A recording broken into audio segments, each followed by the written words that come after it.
Namashreshtam manumapi sachiputram atraswarupam rupam tasya karajam uruparim maturim gostavatim radhakundam girivaram maho radhika madhavasam prapto yasya pratita kripaya Shri Gurum tam natosmi jayam Vishnupad Srila Bhakti Sundar Govindadev Goswami Maharaj ki jai. Coming to you from Sri Chaitanya Saraswat Mat, West London, on the auspicious occasion of Sri Gaura Purnima 2024.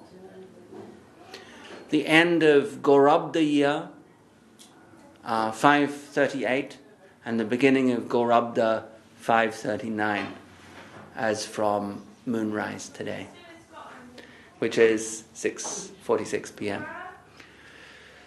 So we'll continue reading with Chaitanya Charitamrita because we're going to do a talk, Gaura talk, later this afternoon, where we will cover the glorification of Mahaprabhu and his appearance. When we will cover that. Right now, we are on Antya-lila, chapter 8, entitled Ramachandra Puri Criticizes the Lord.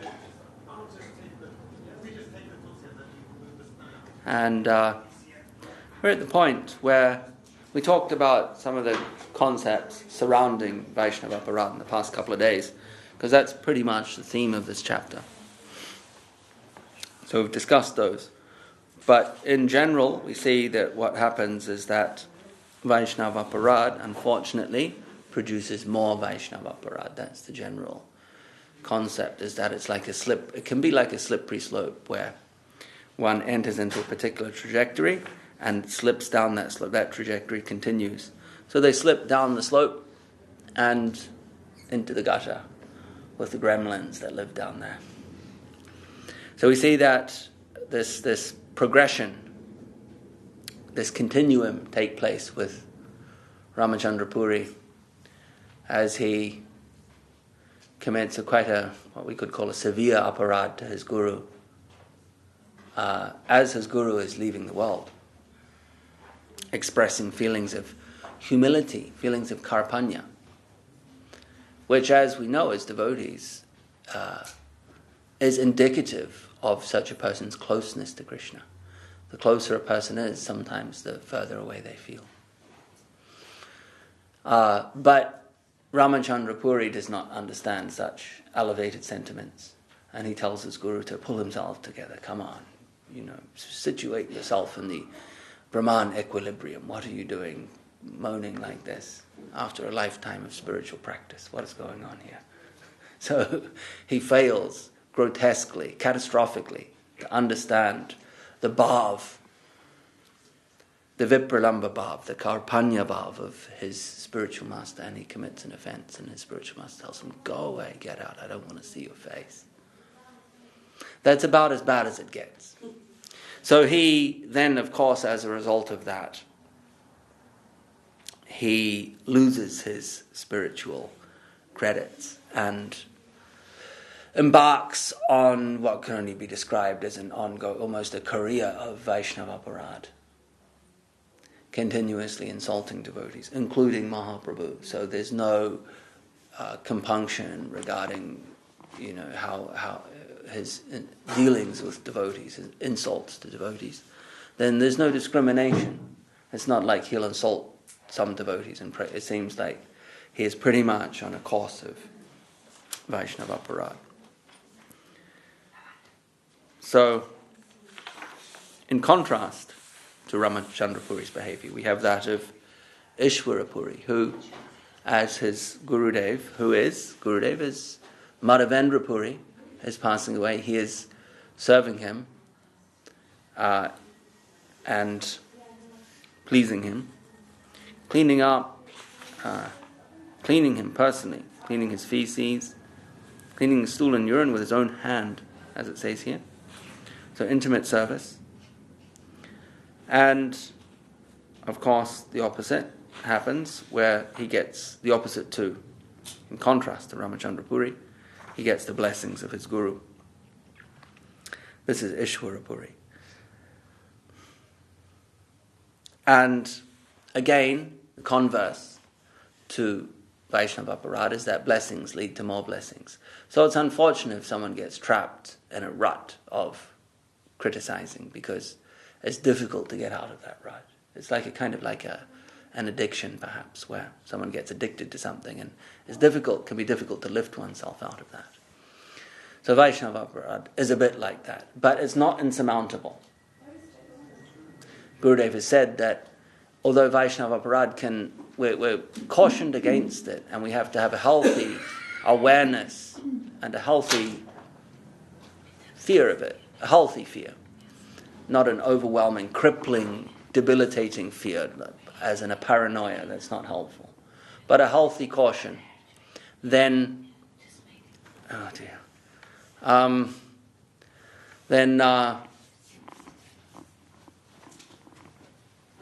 if one gets trapped in that cycle of aparad, then it can be difficult to get out of, but it's not insurmountable. Gurudev says that it is like a cloud that goes in front of the sun, and that this cloud will temporarily obscure the sun, but through the grace of one's Gurudev, the cloud will soon pass, and the sunshine of Gurudev's mercy, of Krishna's mercy, will again shine upon the devotee. So it's quite helpful, because devotees can often go, well, I've given myself to this bhakti process, so this idea that something I can do, perhaps by mistake, Vaishnava aparad, can destroy everything that I've worked for, it's quite frightening. When one gets very attached to something, they realize their vulnerabilities. You become very attached to something, then automatically the opposite of that comes into your life. Like, you're attached to something, you have a fear of losing it. When you have great love, there's also great fear inside of that, of losing that. So, if one is attached to making spiritual progress, which is good, all devotees are, then this idea that there's something that can sweep that away completely, uproot the bhakti lata completely, devastating one's spiritual progress, that is quite a frightening idea. So, in this context, it's important to note that Vaishnava aparad is actually very difficult to perform. Vaishnava aparad of the severe variety, which is said to uproot one's bhakti lata. Bhakti lata. Lata is a climbing plant, creeper. So the plant of bhakti, the creeper of bhakti, is uprooted in the most severe form of aparad. But that is difficult to perform. Why? To commit. Why? Because Vaishnavas are difficult to offend. They don't take offense. They're humble, they're tolerant, they give honor. Someone who's humble, tolerant, and gives honor and doesn't expect honor back, it's going to be very difficult to actually offend them. But it's possible. And generally in that case, it's Krishna who will withdraw. If Krishna withdraws, how can you have bhakti? So it is possible. We're told that it's possible to commit this act which can obliterate our bhakti. It's not just theoretical. But at the same time, it's difficult to perform. What is more common from my perspective, is that aparad can be, more mild forms of aparad can be committed. And Rupa Goswami says in Bhakti Rasamrita Sindhu that aparad of a lesser severity, what that does, it tends to diminish one's bhakti. So one may be on a certain level of spiritual advancement, and a lower class of aparad, less severe, will diminish one's spiritual advancement. So there will be set back, which is unfortunate, but it's not tragic, as is class A, we could say, Vaishnava aparad. But even so, it's a very frightening concept for a devotee. If you invest so much in something, then there's naturally a fear of losing that. So Gurudev assuages that fear by saying, even if you commit Vaishnava aparad, there is hope. These are Gurudev's words. It may cause some problems, but if you have a guru, a powerful guru, then they will rescue you. The guru never abandons the disciple if the disciple is sincere.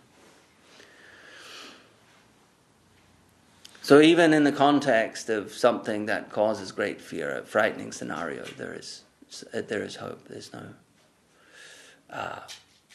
nothing is the end of the world in bhakti. So we have this topic. We're talking about this, of course, naturally, because we're on chapter 8 of Antya-lila, which is Ramachandra Puri criticizes the Lord.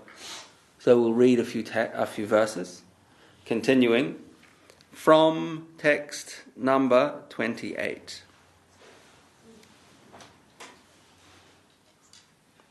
Ishwara Puri Gosani Kare Shri Padasevana Svahaste Karena Mala Mutrari Marjana.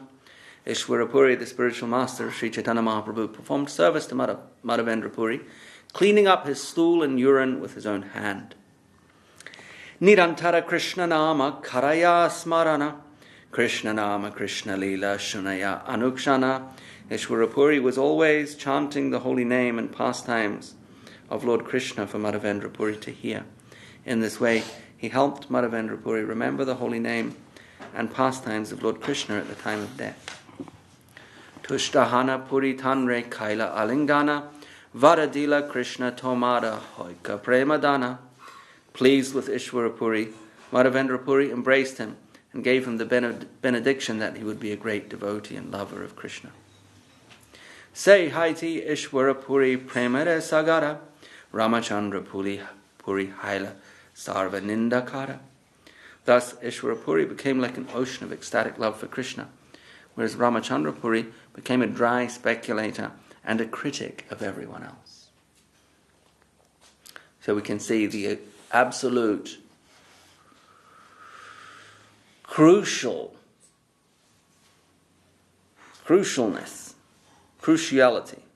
whatever the correct term is, of the Guru, the pivotal role of Guru in one's spiritual life. If the Guru is pleased, then one gets everything. One's spiritual well-being is guaranteed. But if the Guru is displeased, then the opposite takes place, and one's spiritual life is in great jeopardy. Yasya prasadat bhagavat prasado, yasya prasadat nagati kutopi. There we go, explained by Vishwanath Chakravarti Thakur. That exact concept. Not just there, but in many places. It's a pervasive theme. It's a central, absolutely central point in the bhakti process. And in reality, if we really want to strip things down to the basics, which is important to do sometimes, is that all really one needs to do is please one's Guru. That's all they need to do. And everything else is taken care of. Gurudev says in this context that if you have an altar, then you can have a picture of your Guru on the altar. So it can be one picture of your Guru on the altar, and that's sufficient. But you can also have an altar with multiple pictures of all sorts of various personalities. But if your Guru is not there, then the altar is ineffective. It's not a complete altar. In fact, it may not be considered a proper altar at all. It's unsatisfactory as an altar. So, the external altar is also supposed to be cultivated. The external altar reflects an altar that should be existing in our hearts. So we may worship at the external altar, but if there's other things on the altar of our heart, then we have some way to go. But on the altar of our heart, the same thing applies. The same criterion applies, that you may have a lot of things, a lot of sophisticated type of worship, but if your Guru is not there on the altar of your heart, then you don't have anything of substantial value. But you may have nothing else, no one else apart from your Guru in your heart, and that's sufficient, more than sufficient. And Gurudev himself has said, Srila Govinda Maharaj has said, that all one really needs to do is be a sincere, dedicated and humble servant of their Gurudev. That's all they need. You don't have to get too hung up, too complicated. It's not a complicated process. Sincerity, dedication and humility in service to one's Guru. That's all. Everything else falls into place. Through that type of surrender, we can see that it activates the concept that Krishna gives in the Bhagavad Gita, that he carries what the devotee lacks and preserves what they have.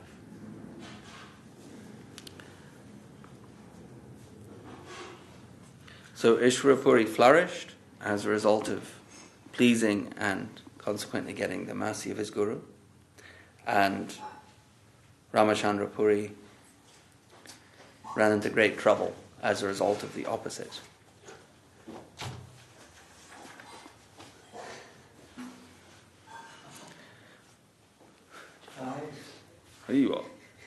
Mahad anugraha nigrahera shakshi duijani e dui dvare shikaila jagajani. Ishwarapuri received the blessings of Madhavendrapuri, whereas Ramachandrapuri received a rebuke from him. Therefore, these two persons, Ishwarapuri and Ramachandrapuri, are examples of the object of a great personality's benediction and punishment. Madhavendrapuri instructed the entire world by presenting these two examples. So there you go, and consider that verse. Although the entire Chaitanya Charitamrita is instructive, when Krishnadas Kaviraj is saying this particular incident is for instruction, we can understand that it's doubly poignant in terms of what we can benefit from it, the lessons we can take from it. Knowledge, and we can also, the intrusion of jnana onto bhakti can be a problem, as there's a particular kind, like he was interested in impersonal jnana. But nonetheless, the intrusion of jnana into bhakti can cause problems. And we discussed this the other day when we were starting this chapter, of how if one who is cultivating jnana, if they conflate that with bhakti, then they can go and they can judge other devotees based on the amount of jnana that other devotees are expressing. And they can attempt to assess the level of adhikar of other devotees based on jnana parameters, based on measures of jnana, thinking it to be bhakti. And thus, someone can have a high level of bhakti, but because you're only looking for jnana, you fail to see that. And you diminish them. You can commit offenses because you're conflating jnana for bhakti. Not seeing jnana in others, they may have bhakti, but you're looking for jnana. You think they're not a devotee. They're not worthy of much respect. You may be indifferent or ignore them. We've seen this. And that is a problem. Often comes with a bit of mudda that comes with jnana as well. End up judging everyone based on jnana parameters. You miss the bhakti. You fail to see the devotees that are right around you, and you end up going elsewhere looking for your nourishment because you've actually cut it off. Mistakenly looking for jnana. Can't get it because you're surrounded by devotees. They're not cultivating jnana. They're cultivating bhakti. But you think jnana is bhakti. So you think you can be in the midst of devotees and feel undernourished. You have to leave and go elsewhere looking for your fix.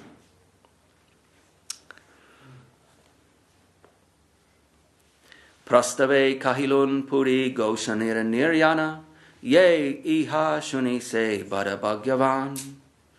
I have incidentally described the passing away of Madhavendrapuri. Anyone who hears this must be considered very fortunate. There's a verse coming up here, which we'll get to this verse and then we'll stop. It's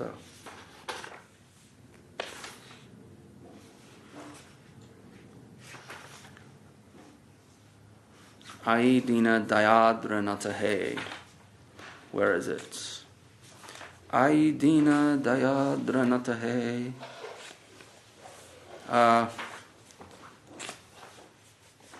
Did you read it yesterday? Oh, hang on a minute. We're just, we're right on it, right here. I'm looking for it in the pages ahead. It's right on this page. Good morning. Jagat Guru Madhavendra Kari Premadana E Sloka Paditenho Kaila Antardana. His Divine Grace Madhavendra Puri, the spiritual master of the entire world, thus distributed ecstatic love for Krishna. While passing away from the material world, he chanted the following verse. Aidina Dayadra Nata He Mathura Nata Kadavalokya Se Hridayam Tvadaloka Kataram Daita Brahmyati Kim Karamyaham. O my Lord, O merciful Master, O Master of Mathura, when shall I see you again? Because of my not seeing you, my agitated heart has become unsteady. O most beloved one, sorry? This is a very high verse. O most beloved one, what shall I do now?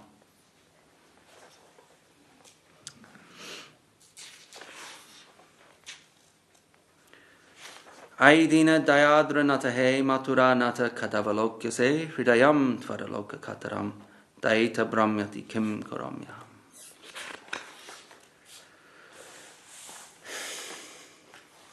This verse was tasted by Mahaprabhu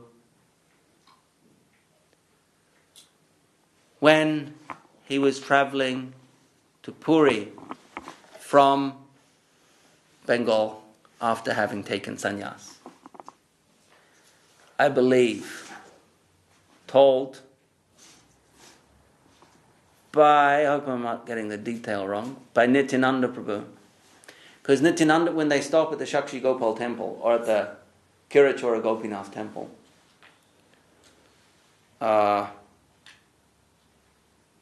Nityananda Prabhu is telling Mahaprabhu the pastimes of Madhavendra Puri.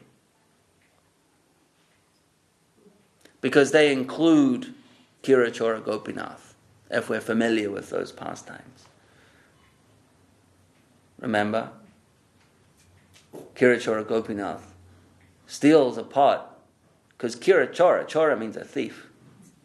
And Kir means sweetened condensed milk, or condensed milk. Normally it's sweetened. So the priests in the Kirachora in the Gopinath temple, they were offering Kir, sweetened pots of condensed milk, to the deity every day. That was the fare that they would offer. And Madhavendra Puri was on a mission to secure sandalwood for Gopal, who he had rescued from the undergrowth, half buried in the undergrowth, near Govindakund at the base of Govardhan Hill. And he had washed the deity and had a temple built on Govardhan Hill and reinstituted the grand worship of the deity. And then Gopal had instructed him that he wanted a particular type of sandalwood called Malayalam or Malaya sandalwood. Only grew in a particular, you could only sort of get the good quality stuff in a particular area of India. So Madhavendra Puri went on a journey to get it. And on the way he stopped at the Gopinath temple in Ramuna, is it? I think it's Ramuna.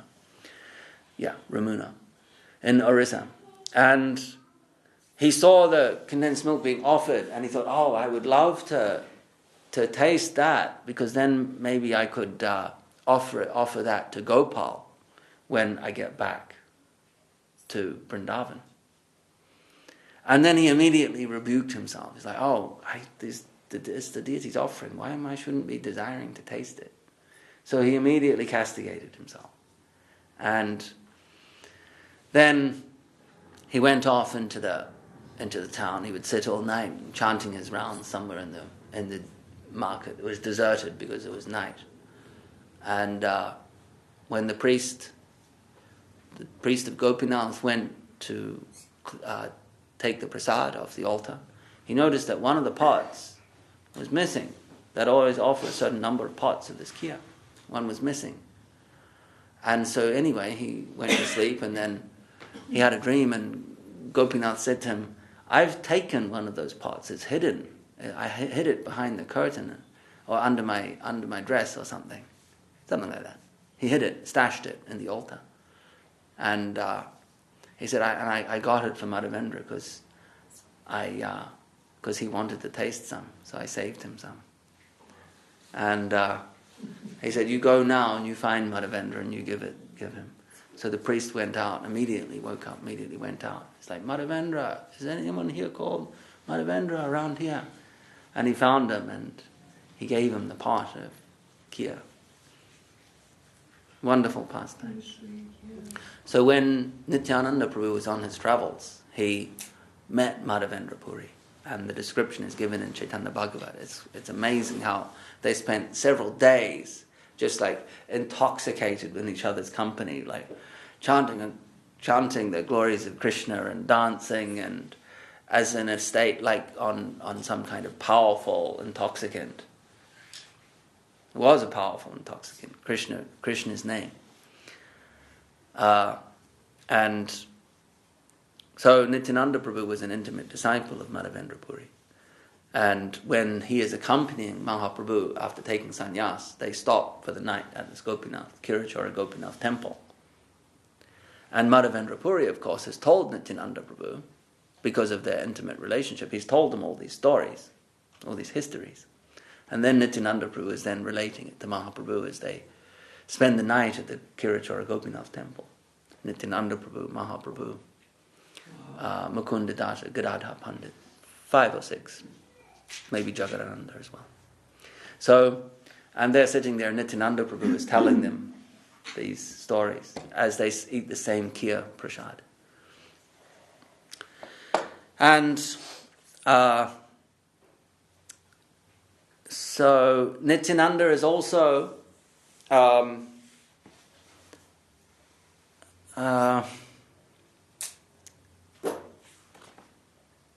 telling of this verse. At that same time, he tells Mahaprabhu this verse. Where were we?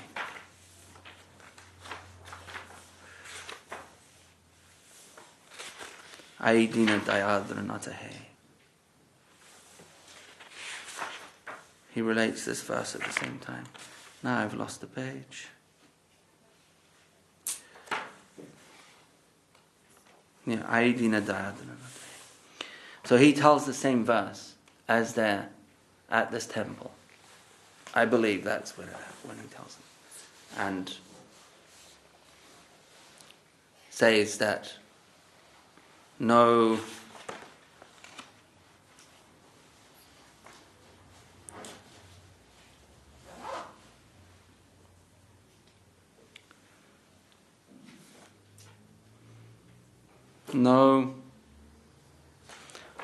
So Madhavendra Puri tasted this verse, and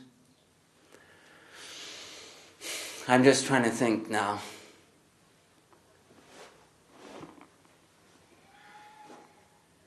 No fourth person or no third person has tasted the meaning of the verse. So the verse is very confidential. And the verse is describing the sentiments of Srimati Radharani. So this verse is actually Srimati Radharani's verse. If we read the translation again, it says, O my Lord, O most merciful Master, O Master of Mathura, when shall I see you again?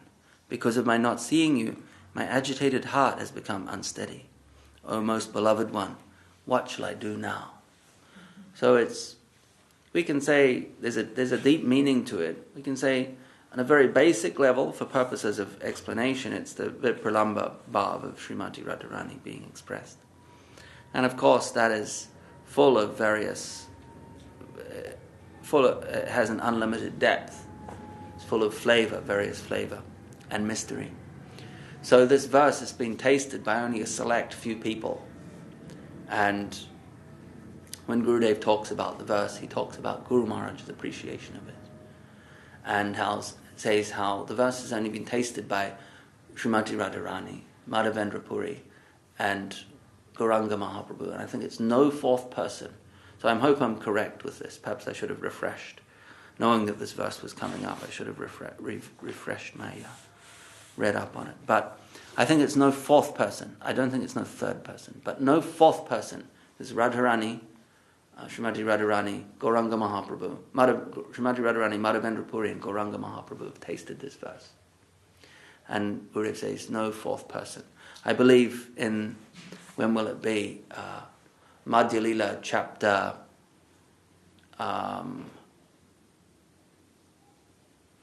it will be chapters 3 or 4, I guess, of Antya-lila, where it's described. And so Kaviraj Goswami perhaps says that no fourth person has tasted it.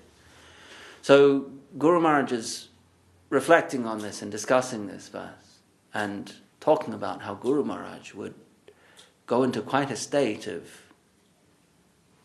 what we can say is deep feeling when reciting this verse, when contemplating this verse. Go into a very peculiar and deep state of mind. And although he doesn't say so outright, we can understand that Gurudev is saying, without saying it, that actually there is a fourth person that's tasted it, and that's Srila Bhakti Rakshak Sridhar Maharaj. So on that note, we'll finish. Jai Jai Sri Chaitanya Jai Nityananda Jai Advaita Chandra Jai Gaura Bhakta Vrinda. Reading from Revealed Truth by Srila Bhakti Sundar Govindadeva Swami Maharaj. And this sub-chapter is, very appropriately, the golden gift of the Golden Lord. Mahaprabhu appeared as the Yuga avatar to rescue the conditioned souls through Harinam Sankirtan. This is the external cause of his appearance, but there is also some specialty within that. Mahaprabhu is the combined form of Radharani and the Supreme Personality of Godhead, Krishna. When he comes in that way, the power of his gift in Sankirtan is much more than that of a general Yuga avatar who comes in other Kali Yugas to spread the Yuga Dharma. If normally someone would feel 10% of the power of Sankirtan, then they will feel 50% to 100% of the Harinam Sankirtan's power when it is distributed by Sri Chaitanya Mahaprabhu. Srila Rupa Goswami Prabhu described the gift which Sri Chaitanya Mahaprabhu distributed with his supreme power. Anarpita charim chirat karunai yavartinaha kala samapaitum unato jvala rasam svabhakti shriyam harahi purata sundara Juti kadamba sambityaha sandipitaha sada hridaya kandare sfuratu va sachinandanaha anarpita charim chirat karunaya vartinaha kalo. So many forms of the Lord have appeared in this world: Matsya, Kurma, Vamana, Balaram, Krishna, and so on. So many previous Yuga avatars have appeared to fulfill their purposes. But in this Kali Yuga, Sri Chaitanya Mahaprabhu has given the world the most hidden treasure that has never been given before at any time to anyone, anywhere. Samapaitum unato jvala rasam svabhakti shriyam. Mahaprabhu not only gave the greatest mercy to the souls with the greatest power through Sankirtan, he also gave them the highest possible attainment, the supreme process of serving the Lord. Unato jvala rasam means the most elevated rasa, Madhura rasa. Mahaprabhu gave souls entrance into that most elevated type of love, attachment, and service. The 5 rasas, Shanta, Dasya, Sakya, Vatsalya, and Madhura, are compared to types of metals: copper, silver, gold, and so on. Gold holds the highest rank, and Mahaprabhu, Sri Gauranga Dev, the golden avatar who appeared in Radharani's golden colour, gave the highest golden rasa of Madhura rasa. Harahi purata sundara juti kadamba sambitaha.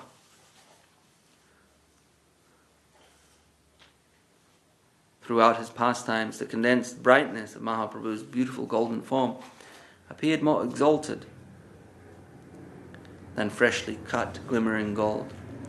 Sada hridaya kandare spuratava sachinandanaha. We pray that the golden Lord, Sri Gauranga Dev, may reveal his full golden form and golden gift in our hearts. It was only possible for the Lord to show the exclusive and supreme position of extreme paramour love in Madhura Ras in his pastimes as Sri Chaitanya Mahaprabhu. Only when the Lord appeared with Radharani's heart and halo, with her Ati Gudha Mahabhav, most confidential ecstatic love, could the glory of Madhura Ras be fully revealed. The other Kali Yuga avatars do not appear with Radharani's heart and halo. The other Kali Yuga avatars distribute Nam Sankirtan, but they do not taste Radharani's love for Krishna internally.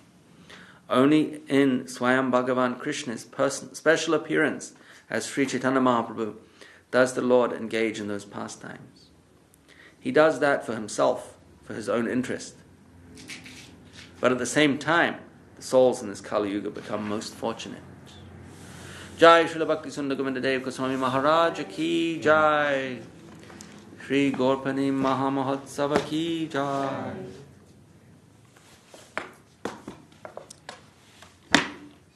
Hari Hare Nama Krishna Yadavaya Namaha. Hare Nama Krishna Yadavaya Namaha. Yadavaya Madhavaya Keshavaya Namaha. Gopala Govinda Ram Shri Madhusudan. Giri Kari Gopinath Madana Mohan. Jai Rupa Sanatan Bhattu Raghunath. Shri Jiva Gopal Bhattadas Raghunath. Jai Koshai Kari Charana Bandhan. Jaha Hoite Vighna Sabista Pura. Jai Koshai Anumuni Dhanada. Ansavara Parurenu Moda Panchuga.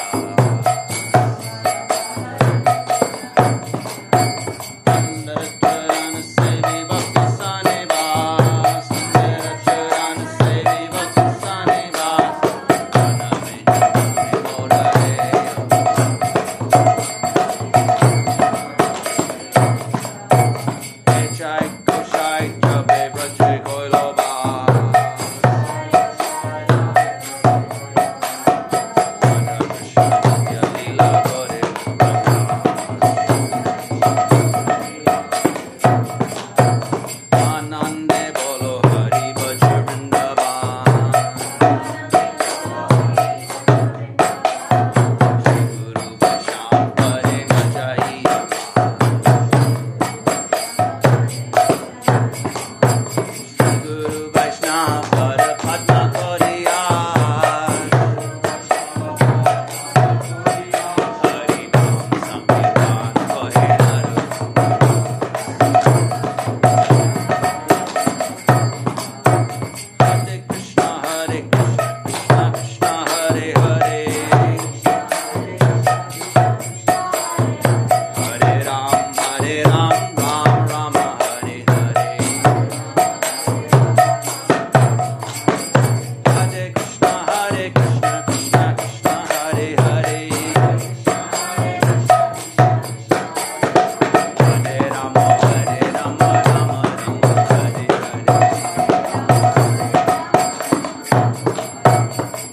Hari Bol, Hari Bol, Hari Bol, Hari Bol. Hari Bol, Hari Bol, Hari Bol, Hari Bol. Oh, Hari Bol, Hari Bol, Hari Bol, Hari Bol, Hari Bol.